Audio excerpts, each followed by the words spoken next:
mati itu sakit. Tuan-tuan, bayangkan adik-beradik kita, saudara mara yang telah pun meninggal dunia. Mereka telah pun melepasi satu kesakitan yang paling tinggi di dalam alam ini, dan kesakitan itu tiada tolak bandingnya. Bila Al-Imam Hasan Basri lalu di sebuah rumah, waris mereka meninggal.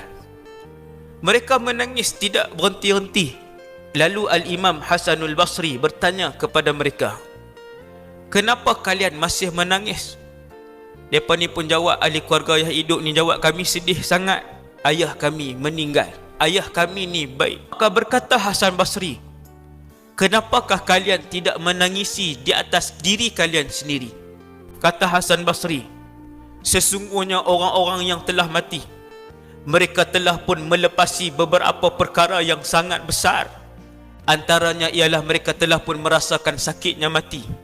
Sepatutnya kalian menangisi diri kalian yang belum melepasi ujian yang besar tersebut, iaitu betapa sakitnya kematian yang akan kalian lalui."